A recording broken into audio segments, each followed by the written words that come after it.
Γεια σας και καλώς ήρθατε. Η φροντίδα του σπιτιού έχει κατά τη γνώμη μου πολλές πτυχές για τις οποίες είμαστε υπεύθυνοι, πράγματα που κάνουμε καθημερινά χωρίς καν να το συνειδητοποιούμε. Σήμερα θα δούμε αναλυτικά όλες αυτές τις μέριμνες που έχουμε σε πρακτικό επίπεδο, τα πράγματα που πρέπει να οργανώνουμε σε καθημερινή ή εβδομαδιαία βάση, ώστε η ρουτίνα της οικογένειας να είναι αποτελεσματική και ομαλή.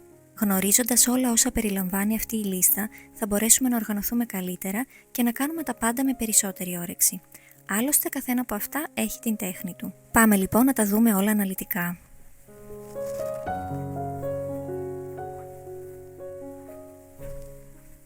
Το πρώτο είναι βέβαια η τακτοποίηση του σπιτιού. Κάνουμε το μάζεμα πιο συχνά από όλα. Αυτός είναι και ο λόγος που το αναφέρω πρώτο.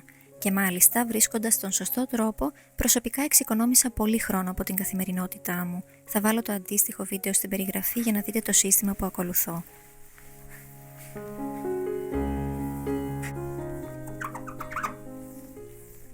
Το δεύτερο είναι η καθαριότητα και είναι αυτό που δεν ξεχνάμε ότι αποτελεί μέρος της φροντίδας του σπιτιού.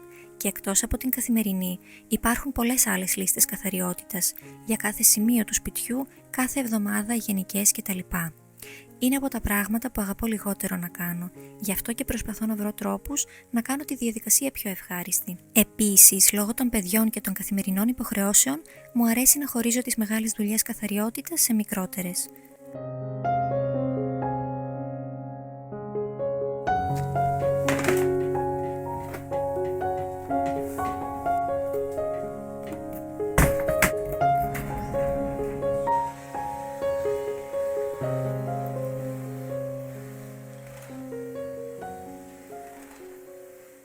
Άλλη μία πτυχή της φροντίδας είναι η οργάνωση.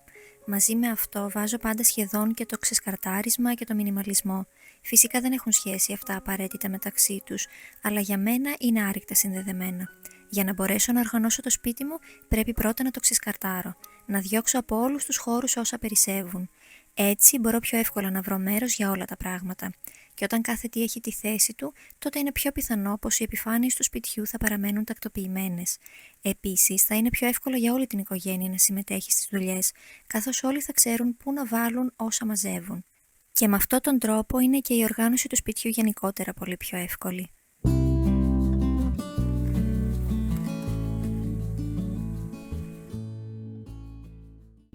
Κάτι άλλο που περιλαμβάνει η λίστα είναι η διακόσμηση. Ξέρω πως αυτό φαίνεται άσχετο με τη φροντίδα του σπιτιού. Για μένα όμως αποτελεί ανάγκη να κάνω το χώρο γύρω μου λίγο πιο όμορφο και ιδιαίτερα επειδή είμαι πολλές ώρες στο σπίτι, επιλέγω να το διακοσμώ όχι μόνο για τους άλλους αλλά και για μένα. Είναι ένας τρόπος να γίνει λίγο πιο όμορφο, ζεστό και φιλόξενο. Με απλά και οικονομικά διακοσμητικά μπορείτε εύκολα να το πετύχετε αυτό. Συνεχίζουμε με την οργάνωση γευμάτων. Ο προγραμματισμός του εβδομαδιαίου μενού είναι κάτι πολύ βοηθητικό για όλη την οικογένεια, αλλά κυρίως για τους γονείς που είναι υπεύθυνοι γι' αυτό. Ξέρω πως πολλοί είναι αυτοί που επιλέγουν να μην το κάνουν γιατί δεν το χρειάζονται. Όταν έχει κάποιος ένα συγκεκριμένο πρόγραμμα για χρόνια, τότε όλα κυλούν πιο αυτόματα. Αυτό βέβαια δεν ισχύει πάντα ούτε για όλους. Τα ωφέλη ενός σωστού προγραμματισμού είναι πολλά. Λιγότερο άγχος, πιο υγιεινές επιλογές, πολλή εξοικονόμηση χρημάτων. Αν μπορείτε να κάνετε και κάποια βασική προετοιμασία γευμάτων, αυτό είναι ακόμα καλύτερο. Δεν χρειάζεται να αφιερώσετε μια ολόκληρη μέρα στην κουζίνα γι' αυτό, λίγα πράγματα είναι αρκετά. Μισή ώρα λοιπόν επιπλέον θα σας εξοικονομήσει πολύ χρόνο μέσα στην εβδομάδα.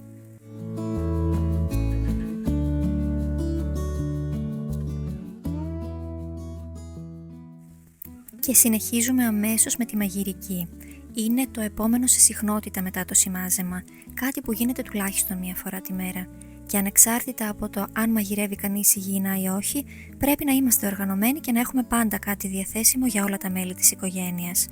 Και το προηγούμενο βήμα που ανέφερα, της οργάνωσης και της προετοιμασίας των εβδομαδιαίων γευμάτων, σίγουρα θα σας φανεί πολύ χρήσιμο σε αυτό. Έχω άρθρα και για τα δύο θέματα, θα σας τα βάλω στην περιγραφή για να πάρετε περισσότερες πληροφορίες αν σας ενδιαφέρει.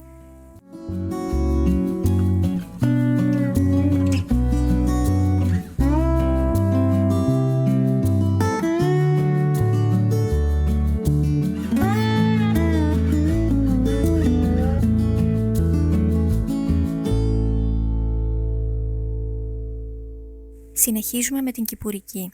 είτε καλλιεργώντας κάποια λαχανικά στον κήπο σας ή το μπαλκόνι σας, είτε βάζοντας απλώς κάποια λουλούδια. Ακόμα και μερικά εσωτερικά φυτά ή βότανα σε γλαστρούλες. Είναι κατά τη γνώμη μου και αυτό στη σημερινή λίστα. Υπάρχουν αρκετές επιλογές κάθε εποχή, ακόμα και αν ο εξωτερικός σας χώρος είναι περιορισμένος. Εγώ αυτή την περίοδο έχω κυρίως εσωτερικά φυτά, αλλά μου αρέσει να βάζω στο μπαλκόνι και κάποια κυκλάμινα ή χρυσάνθεμα που υπάρχουν αυτή την περίοδο. Επίσης, το μαρούλι και ο μαϊντανός είναι από τα πιο εύκολα που μπορείτε να βάλετε σε γλάστρες και να παίρνετε από αυτά όλο το χειμώνα.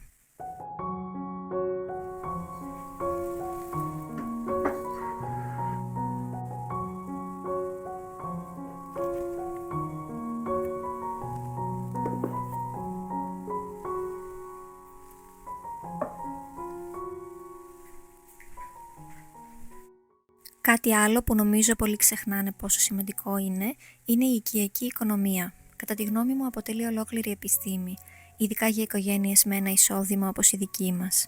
Και ανεξάρτητα από αυτό νομίζω πως αποτελεί μεγάλη πρόκληση που δυσκολεύει πολλούς στην εποχή μας.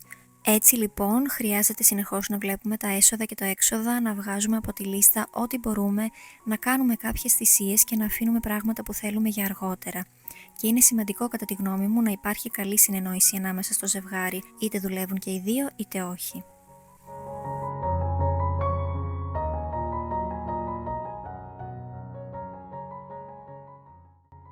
Αυτές είναι κατά τη γνώμη μου οι καθημερινές πτυχές της φροντίδας του σπιτιού. Και αν νιώθετε πως δεν κάνετε αρκετά ή τίποτα ιδιαίτερο φροντίζοντας το σπίτι σας, τότε να θυμάστε πως όλα αυτά δεν είναι λίγα. Απαιτούν χρόνο, σκέψη, ετοιμασία και ίσως κάποιες θυσίες από το ζευγάρι.